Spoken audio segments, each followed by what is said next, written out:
Welcome back, everyone. Today, we finally get to see what a 30-plus-year-old engine looks like inside. I am so excited. This has been already for 5 years coming. I can't wait to finally open it and see how it looks. Here's a look at this little tiny engine, and the reason I say tiny is because I can only compare it to the GT350 engine because that's the only engine I've ever removed before. So this one is just very skinny. It's very narrow. It almost looks like a little toy engine. But I do want to point something out. I suspect that these seals are leaking because these intake ports are filled with oil. But that's not really a surprise to me because 5 years ago when I got this car, every single time I would turn it on, it would be a bunch of white smoke that would come out and it would always smell like something's burning. So now those two click and that makes sense. So first we're gonna start off by removing these brackets. They're not in the way, but they need to come off anyway. The top half of the timing cover and also the valve cover. Now once this comes off, we'll be able to take a peek at a 30-plus-year-old Valvetrain and what it looks like. But now enough talking, let's get to business.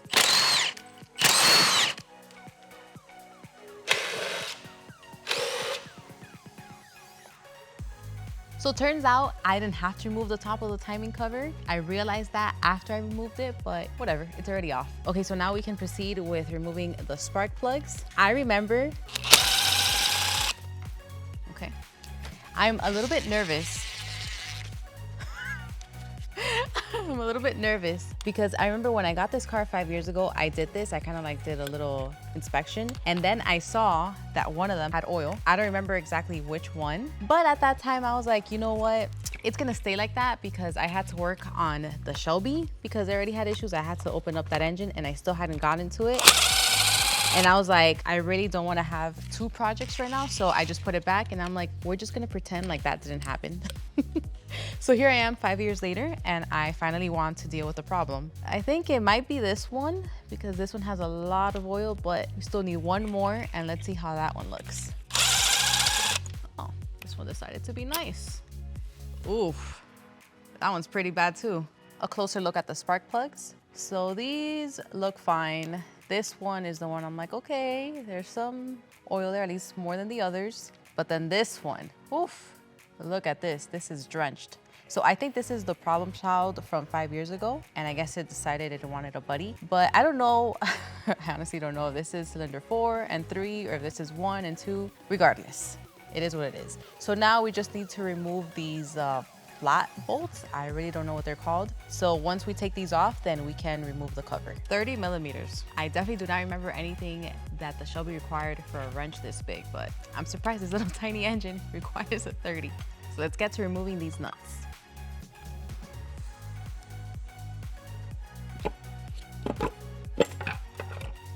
All right, so we're almost there. Not really, but we'll get there. So this is what a 30-plus-year-old Valvetrain looks like. It honestly looks pretty clean. The cams look very tiny and skinny, but I mean, I was expecting a bit more of a mess, but it looks pretty good. I don't know what these gears are. I have no idea. Okay, so before we can remove the head, first we have to remove the timing belt. So there's a bit of a procedure in order to do that. What I do find surprising is that this actually uses a belt and not a chain like the Shelby GT350 does. So now we can remove this timing belt. In order to do that, we need to get this groove that's on the camshaft to match to 0. And then we need to have this pulley hole that's right there to match an indentation mark. Then we need to loosen this eyler pulley and then we can finally get the timing belt off, which by the way, I already did. So then after that, all we need to worry about is removing the crankshaft pulley, which doesn't bring me good memories to think about it, at least with the Shelby GT350, because that one was the whole hassle because I didn't have the right puller. So I really hope that's not the case with this one and I can just remove it with an impact. So I failed to read the manual and I totally skipped over where you need to actually get something to hold on the pulley so you can release the tension and then remove the belt, which makes perfect sense now.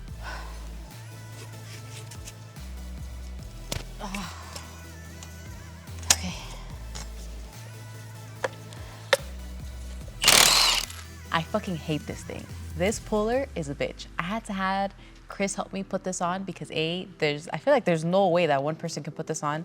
I guess maybe not, maybe there is, but not me. And two, this thing kind of creeps me out. It reminds me of a crab. So we had to flip these claws the opposite way because then this wasn't long enough. I had the bolt on at first. I had to remove it. So I had to try it few different ways. So the way that this works is just basically trial and error. However it fits, then there you go.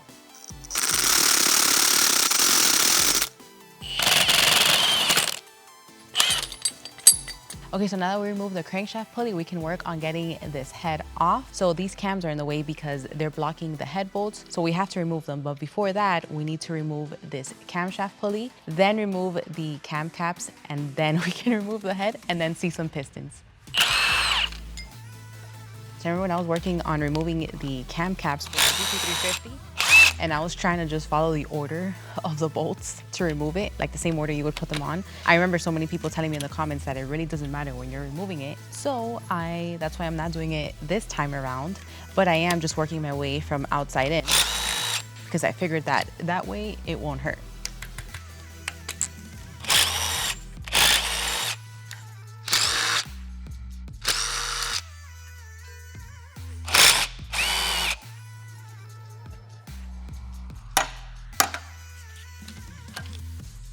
Okay, so now to remove the head bolts. So there's a specific order for this, so I'm gonna follow it. So in order to remove them, it's 1, 2, 3, 4, 5, 6, 7, 8, 9, 10. And I'm gonna say it 1,000 times because my short-term memory will still fail me. So removing the head bolts on my GT350 was such a pain because I had to use a breaker bar and a long extension, and that was just horrible, horrible, horrible, horrible. Now, I luckily have this Milwaukee Impact, which I mostly hate. It's a love-hate relationship. I mostly hate it, but times like these, I love it with so much torque that it has that this will get the job done.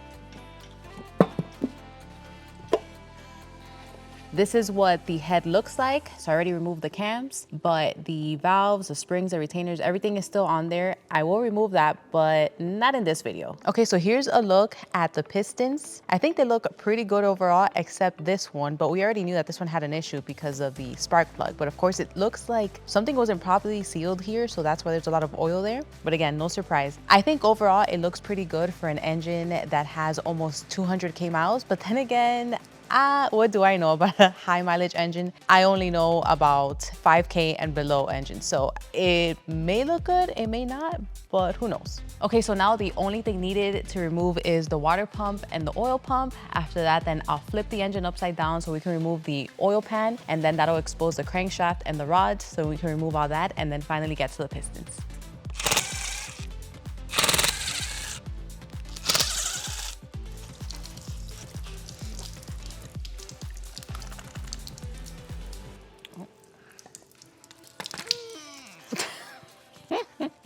I honestly did not expect that much fluid to come out from there. So I think once I flip this, there's gonna be a lot more fluid that's gonna come out. You know what?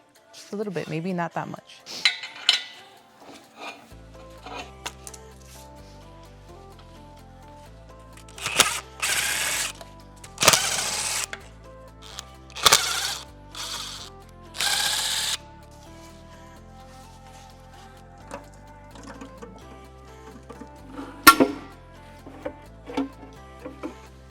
Okay, we are almost there.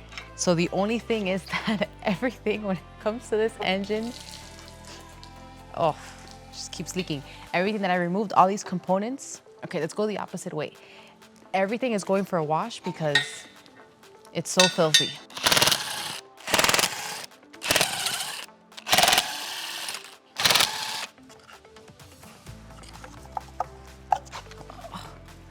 All right, so the oil pan is off. So this is how it looks now, all exposed. So now we can finally go ahead and remove the pistons, then remove the bearing caps, and then finally get that crankshaft out of there. Also, look at this oil gear on this Toyota with almost 200K miles, looking brand new. I remember that was something that a lot of people with the GT350 used to complain about, that it just broke easily. I mean, look at that. It's just a huge, huge quality difference between the two. Okay, so finally the time has come to remove the pistons.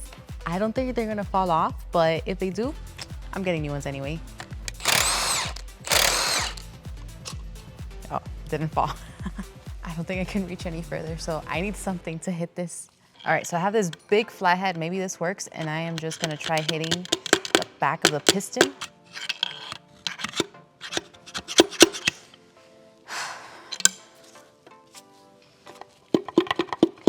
Yeah, there we go. Okay. And we have one out. One of my favorite, most useful tools. There we go. Maybe it's getting stuck or just not coming off as easy because of the head gasket. So I should have probably, oh, there, yep, that was it. So I should just still remove this head gasket to avoid future issues. Now on to remove the bearing cap. So again, 1, 2, 3, 4, 5, 6, 7, 8, 9, 10. I have to say that a million times for me to finally stick to it and do it.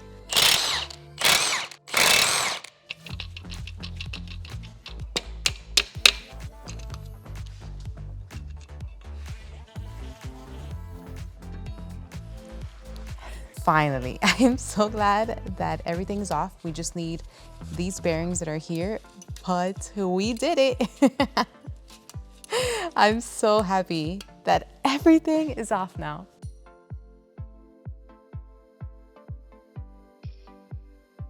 This is the aftermath. So we have the spare block here, finally. We have some more parts alongside over there, but the cam, some head components, the oil pan, the head. By the way, I'm not leaving all of this here. It's just for now, but I'm gonna figure out a better place to put it, probably in another shelf. And then pretty much everything we've removed now from the block and the harness. And by the way, the floor is a sticky mess, so need to clean that too. So now that we've taken apart the engine, what's next is that I need to find a local shop that can clean the block and pretty much clean all of the parts that I plan on keeping. So that's the crankshaft, the head that I still need to take apart. And I don't know what else specifically right now. I would have to go through the parts, but also I need to look into what I can order. So whether that be from Toyota or from another website, anything aftermarket, I have to check to see what I can get, because if I can't find specific parts, then I need to keep the parts that I have. So I can't throw anything away now. I need to kind of figure things out now so we can go ahead and move forward. Okay, so I just wanted to show, last thing, the piston sizes here. So this is a Camry piston, and this is a very special modified piston that I'm not sure if you guys can guess this vehicle, where this engine is from. I'll let you guys guess in the comments, but this is a big size difference, which comes along with a huge power difference. So the goal for the Toyota is to have these size pistons fit in this block, and then we can go from there. All right, bye.